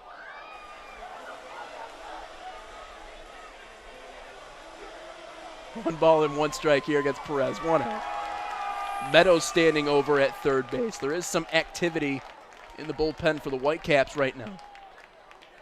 This looks like Beanline might be on his way out come the next half as Perez rips another one foul up towards the sweet level. 1-2 against Wenzel. Ground out in the first inning. Walk in the fourth, came around to score. Again, has that batting average up near 250 now, does Wenzel. Meadows dances off of third. Keating stares him down, now the pitch. Popped up. Straight up the elevator shaft. This one getting back, and it just gets into the first row behind home plate. Malone took a look at it. Approaching the 11 o'clock hour here in Grand Rapids, Michigan.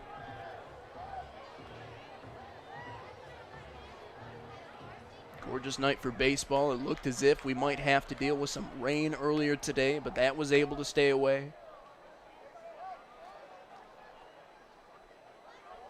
So now the 1-2 is chopped to the right side and foul.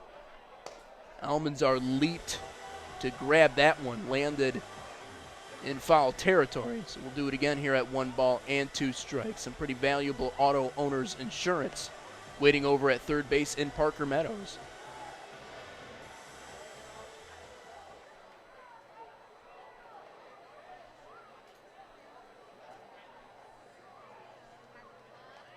Keating's 1-2. Ripped into left field, and that one's down.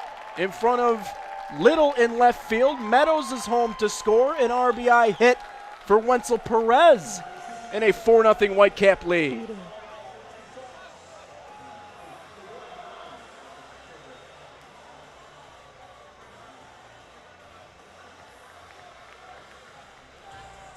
We talked about this with this West Michigan team. Hitting is contagious.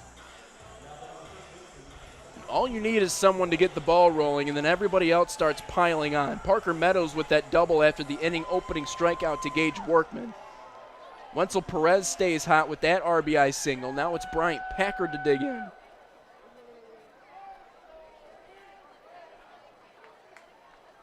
He's also taken some very impressive cuts this year as his first pitch to him is fouled off right side, just wide of first base. No balls and 1 strike.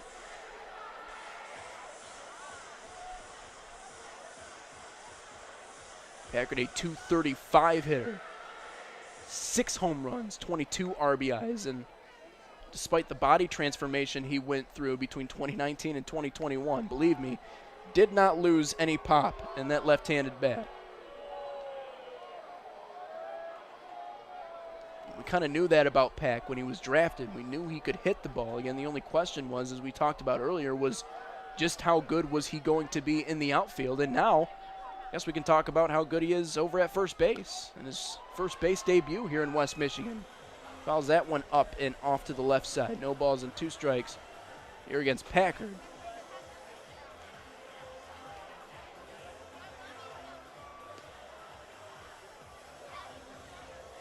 Pack, one of the few guys on this West Michigan team that wears their socks up high, up towards his knees. Holds the bat upright, now bounces it over his left shoulder. As Keating sets, now pitches. Again, another foul ball ripped off to the left. We'll do it again at no balls and 2 strikes here against Bryant Packard.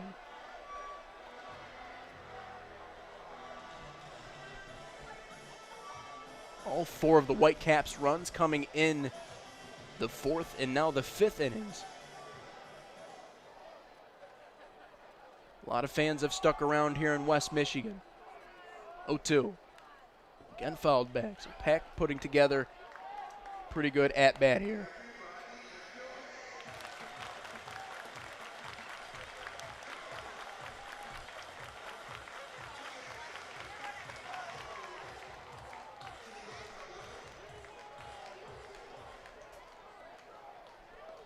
Nothing in 2, the count here on Bryant Packard. Man on first, 1 out in the bottom of the 5th. Another throwback over to first, not in time.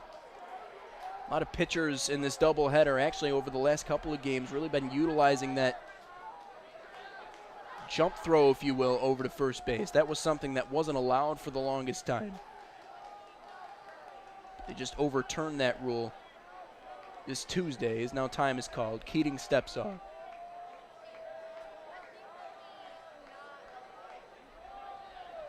But a lot of new rules being implemented in the minor leagues to try and just see exactly what we can change about baseball and still keep it entertaining and maybe invite some new fringe fans to start watching the game as Packard fouls another one back. No balls and 2 strikes. Of course, the jump throw, just one of the few changes that we're experimenting with in the minor leagues. The other one, as we talked about earlier, was robo-umps down at the low A level.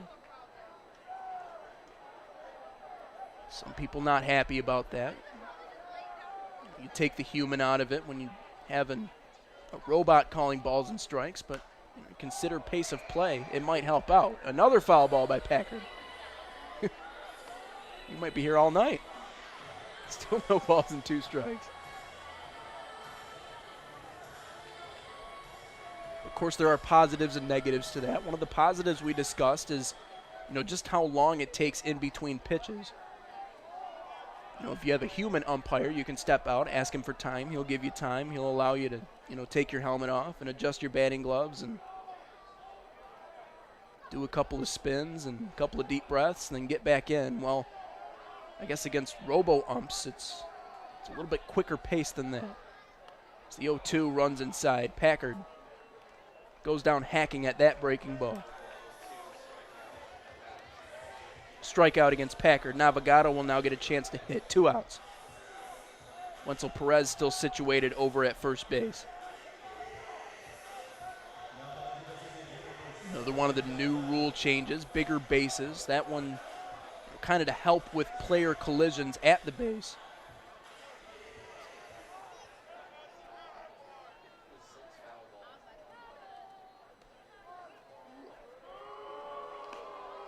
Nonetheless, a very solid at-bat by Bryant Packard. 6 foul balls in that AB.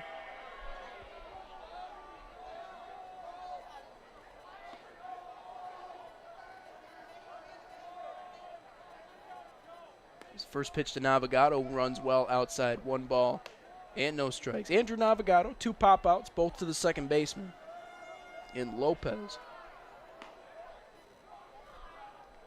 Started his year in Lakeland.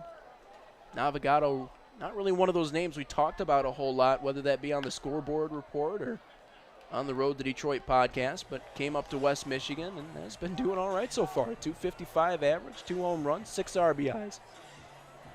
He fouls one off to the left side. So even at 1 ball and 1 strike. 8 runs, 1 stolen base here for West Michigan. Came up in the midst of that 12-game road stretch. Both him and Gage Workman started their seasons in Lakeland. So next pitch, breaking ball from Keating, low and away. Frustrated with that call. Still 2-1 anyway, and that's part of the realignment here in the Tigers system. Lakeland, what used to be high A, now low A. And here in West Michigan, we get to see some of the best prospects that the system has to offer. Navigado fouls that one back, so 2 balls and 2 strikes, 2 outs. Man on first and Wenzel Perez. 4-0 lead for the Whitecaps here in the bottom of the 5th inning. Dan Hasty back on the call when we come back for the 6th. Again, at the conclusion of this half inning, we'll take a look back at those minor league scores. Most games in the High A Central have gone final at this point. 2-2. Ripped left field and foul. The bullpen catcher protector whiffs on his attempt at making the catch. 2 balls and 2 strikes. We had a game in Dayton last week where, there's always a reliever that's designated to protect the catcher in the bullpen. Well, whoever the reliever was in Dayton didn't do his job. The bullpen protector whiffed on the catch, and the catcher ended up taking the ball off the side. I believe it was his arm that it hit. 3 balls and 2 strikes here against Navigado. But he had one job, and he didn't execute his one job. Yeah, he got fired from that position. Soon thereafter. Or relieved of his duties. How's that? That's better. 3-2. Swung on and fouled off. Back towards the Fort Wayne side.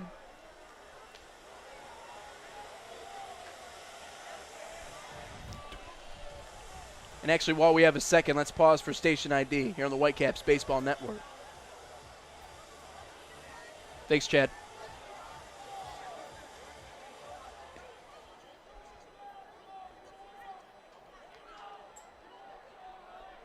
(3-2) our count. Andrew Navigado at the plate. Man on first, 2 outs and a 4-0 lead as this next pitch is cut on and fouled straight into the glove of Malone behind the plate. So a strikeout against Navigado. But Way to go for Fort Wayne. Shortstop Chris Given.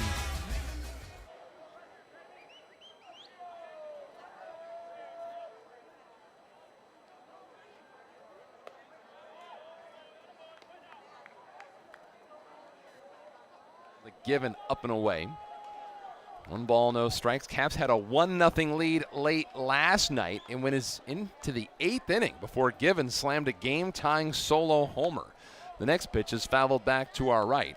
1 ball, 1 strike the count. And Given is 0 for 2 in this game. Toby gave up a run on 2 base hits in the game of this series back on Tuesday. Came in out of the pen. Gave up his first run in his last 5 appearances. Here's the 1-1 to Given. Beautiful slider. Got the outside corner for a strike. 1-2 the count.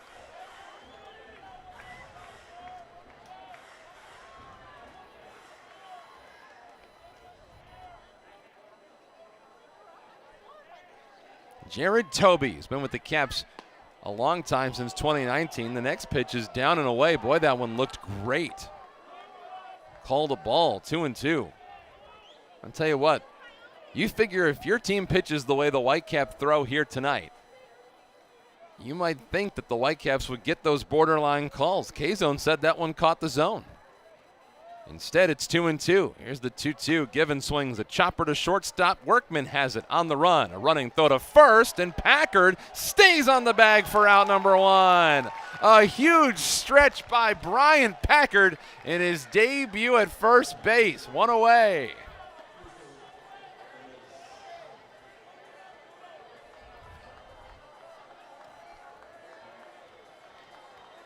Boy, that's a great stretch by Packard. He had to go a long way to make sure he got that baseball. He's been putting in a lot of time over at first base, and The effort clearly shows. One down for Tirso Ornelas here in the 6th.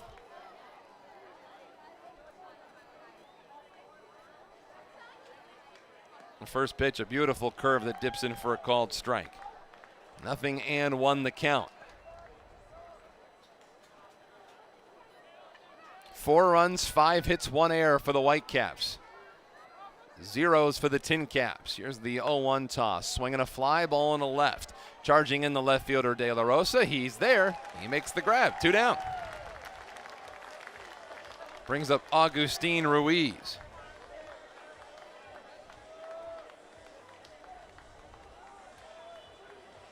Well, Sandel De La Cruz got the start for the Whitecaps in this game. It's a bullpen game. And ironically, the bullpen games have given the Whitecaps some of their best pitching performances of the season. Well, today, De La Cruz, 3 2/3 hitless, scoreless innings. He walked 3, struck out 2. Michael Beanline went an inning and a third without allowing a base hit. 1 walk, 2 strikeouts.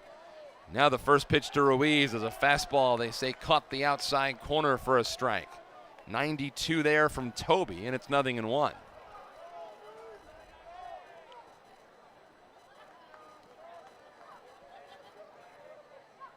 Infield is slightly shifted to the right side. The 0-1 is a swing and a miss. Another slider. 0-2 to Ruiz. Second game of a doubleheader. This is a 7-inning game. We are in the 6th inning. The Whitecaps have a 4-0 lead.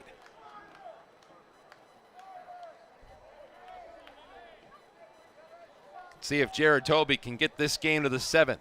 0-2 pitch. Breaking ball just missed outside.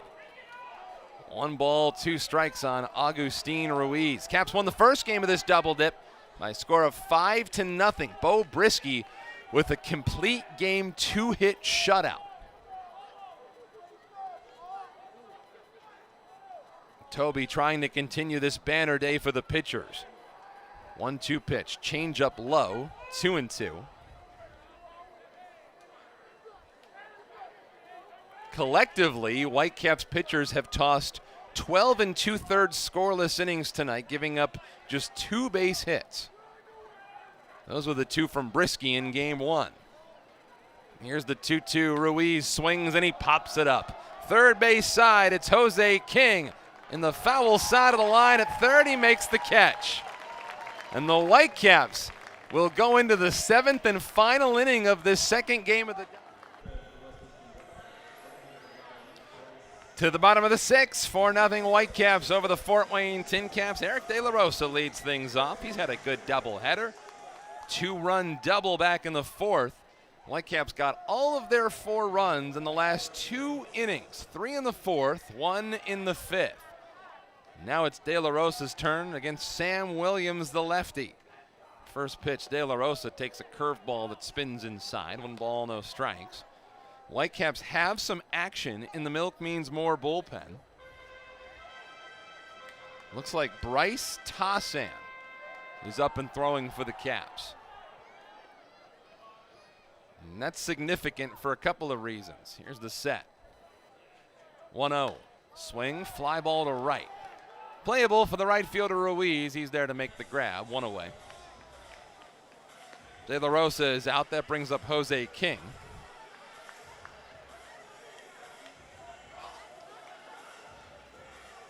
So I wouldn't be doing my job if I didn't tell you the last time the Whitecaps lasted an entire official ball game without allowing a base hit. And that was June 13th, 2000 against Kane County, who's no longer in the league that the Whitecaps are in, this High A Central. And that was Calvin Chipperfield back in the year 2000. It has been a minute. There's a name from Whitecaps teams gone by. Here's Jose King, first pitch, swinging a ground ball, foul down the first base line. It's 0-1. That was a 7-inning victory, so these still count. We have not had very many instances in which the Whitecaps have lasted an entire game without giving up a base hit. Jose King had a bunt single in his last at-bat, so Bryce Tassan and He'll likely come in for work in the 7th, and he'll try to do what all the pitchers before him, Sondel De La Cruz, Michael Beanline, and Jared Toby have done here tonight, and that is keep their opponent without a base hit. Next pitch to King, swing and a miss. 0-2 the count.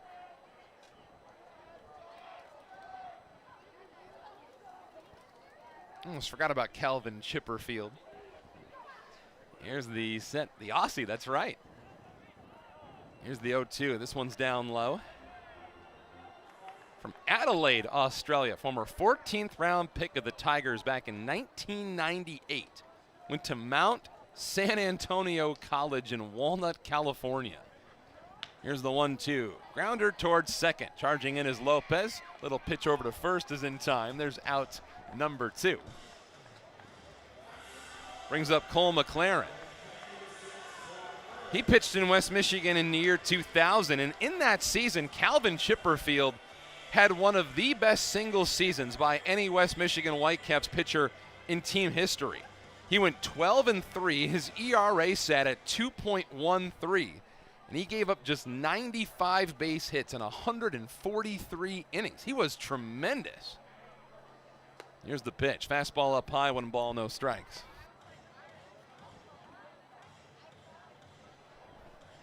One ball, no strikes on Cole McLaren. Cole McLaren, the batter. He's walked twice for the Whitecaps here tonight.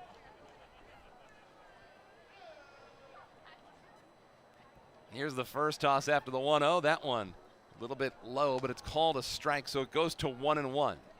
Looking forward to the tin cap side of the card in the 7th inning. It'll be 5, 6, and 7. Justin Lopez, Luis Almanzar, and Ethan Skender.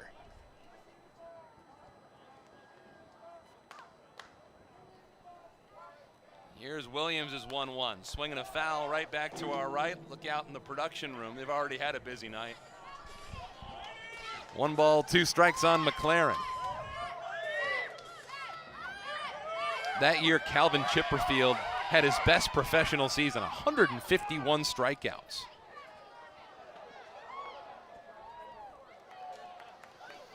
Now the Whitecaps are trying to do something that hasn't been done in over 20 years. The 1-2 pitch in the dirt. 2 balls, 2 strikes on McLaren. 4-0 Whitecaps, bases empty, 2 outs, and a 2 ball, 2 strike count on McLaren here in the 6th.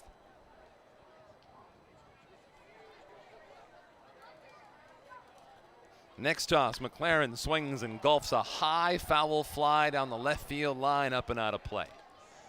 And when it gets into the walkway in front of the grassy berm, 2 balls, 2 strikes. McLaren has played sparingly with the Whitecaps since he arrived. 24-year-old has played on 3 different Whitecaps and Tigers minor league teams. He actually played the bulk of his season in Erie, and he hit over 300 with the Seawolves. Let's go Whitecaps, the chant. Here's the 2-2. Swing another foul.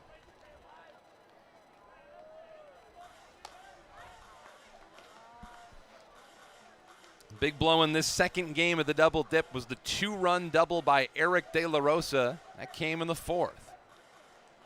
Parker Meadows with a hustle double in the 5th. That extended his hitting streak to 9 games, a career high. He'll have a chance tomorrow to become the second cap this season with a double-digit hit streak. Here's a swing and a ground ball into center field. A base hit for Cole McLaren. He's on base for the 3rd time tonight. That's got to feel good for Cole. He just earned himself an extra start or 2 sometime this week. It's good to see. He has handled the pitching staff well, and, you know, the job of a backup catcher in the minor leagues is no picnic. You know, if you get to the major leagues, they have a dedicated bullpen catcher. Well, in the minor leagues, the backup catcher is the bullpen catcher. So don't think that Cole McLaren has been getting it easy over the course of the last couple of weeks. He has been warming up pitcher after pitcher, and that milk means more bullpen for the Whitecaps all season since he arrived. Here's Daniel Cabrera, first pitch, swinging a foul back to the left, and the count's 0-1.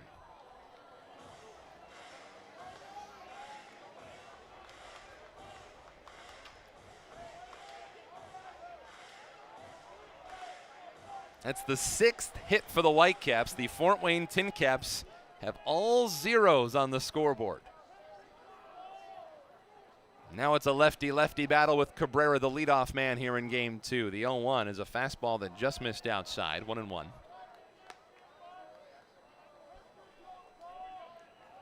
For whatever reason, it's been these thrifty Thursdays that have seemingly brought out the best on the field in the West Michigan Whitecaps.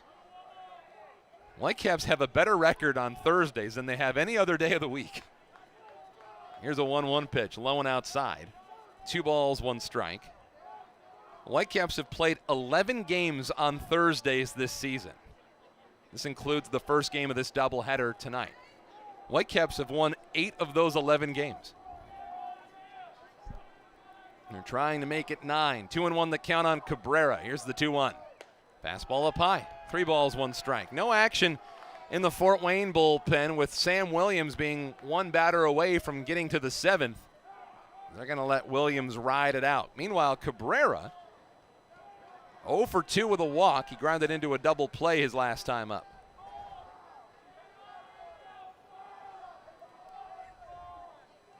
Now he's in a good hitter's count. The 3-1 toss, swing and a miss. Top of the zone there for Cabrera, and now it's a full count. That'll get McLaren off of the bag at first. If Cabrera reaches, Gage Workman gets another at-bat. He waits on deck for West Michigan. If not, we'll go to the 7th and see if the Whitecaps can finish this doubleheader in style.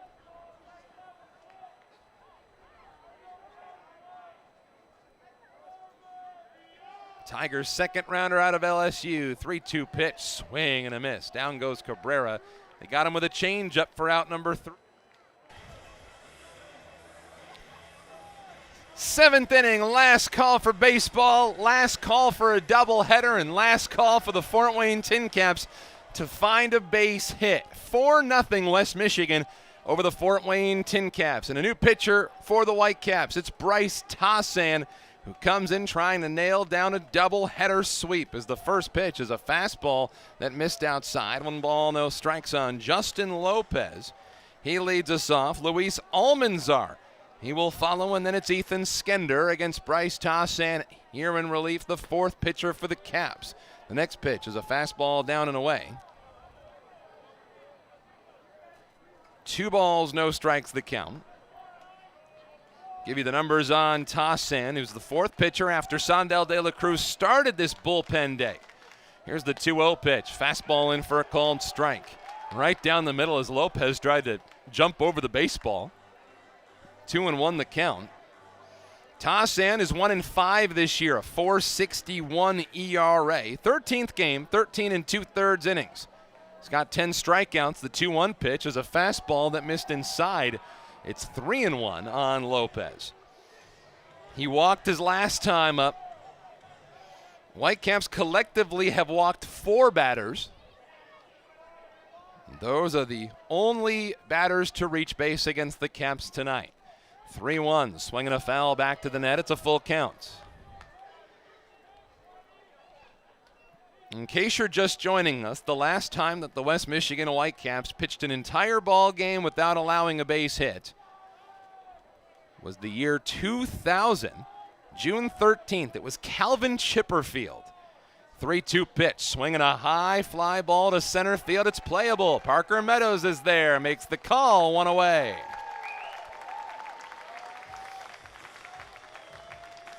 Now you can see the Whitecaps starting to get into it on their third base dugout. And you kind of even notice the LMCU ballpark faithful who are noticing what's going on right now. It's always been such a wildly intelligent fan base, and they've shown that at so many different parts here in this season. We saw it when Spencer Torkelson was a Whitecap earlier this year, and Whitecaps were able to show their appreciation, and they knew how lucky they were to have him. As the first pitch from Tassan to Almanzar is a changeup at the bottom of the zone for strike 1.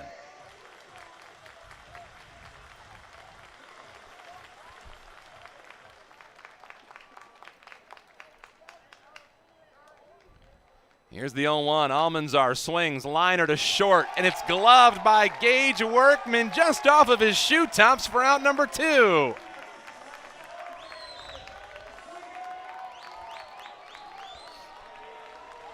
What do they say about the University of Michigan? Those who stay will be champions. That's the memo for all the folks that have stuck it out here at LMCU Ballpark tonight. Whitecaps got a complete game shutout from Bo Brisky. That was a 2-hitter. Now Ethan Skender with 2 outs in the 7th and final inning. The last hope for the Tin Caps. The first pitch is fouled out of play right side. It's 0-1. Now we've noticed that the LMCU Ballpark faithful is standing, and we will join them.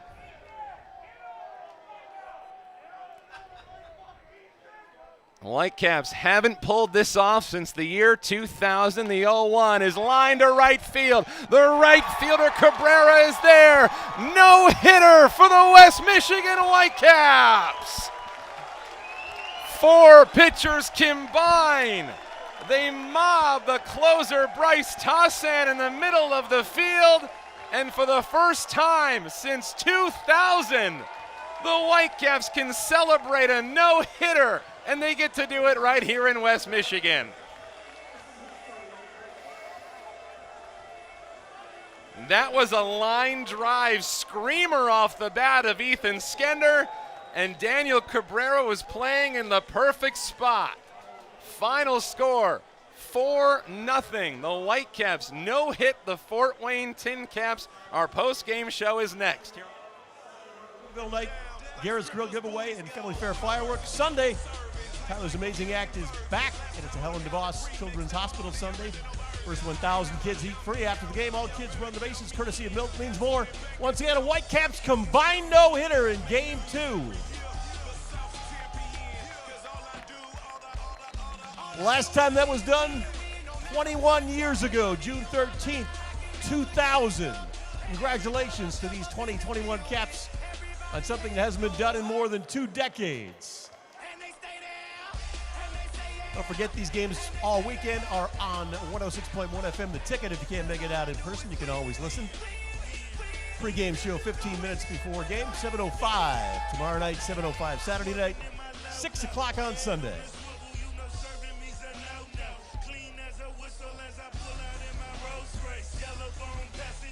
Enjoy your West Michigan weekend, everybody. Thanks for coming out. Drive carefully. Good night.